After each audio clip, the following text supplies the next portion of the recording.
নমস্কাৰ, আপোনালোকক মই আজি বিমানৰ ৰং প্ৰায় বগা কিয় হয় তাৰ বিষয়ে জনাম। আপোনালোকে বহুতে এই কথা জানিব বা নাজানিব পাৰে, কিন্তু এই ভিডিঅ'ত মই বিমানৰ ৰং বগা হোৱাৰ কাৰণবোৰ ক'ম।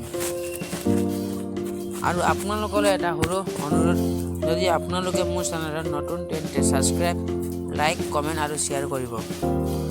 বিমানৰ ৰং বগা ৰখাৰ আটাইতকৈ ডাঙৰ কাৰণ হৈছে তাক সুৰক্ষিত কৰা।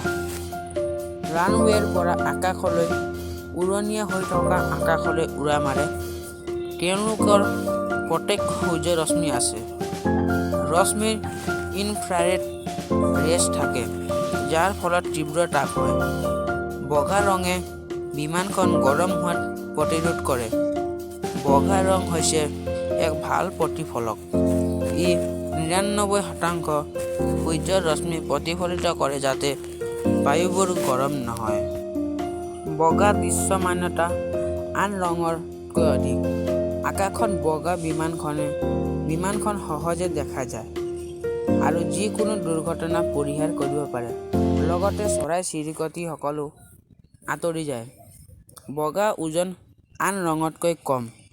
গতিকে যেতিয়া বিমানখন বগা ৰং কৰা হয়, ৰঙৰ যথেষ্ট সমতল ওজন নাথাকে। কিন্তু বগা ৰঙতকৈ অন্য ৰঙৰ সমতলৰ কাৰণ বৃদ্ধি কৰিব পাৰে। সেয়ে বিমানখনৰ ৰং বগা হয়। যদি ভিডিঅ'টো চাই ভাল পালে তেন্তে এটা লাইক কৰি দিব আৰু নেক্সট ভিডিঅ'ত লগ পাম। ধন্যবাদ।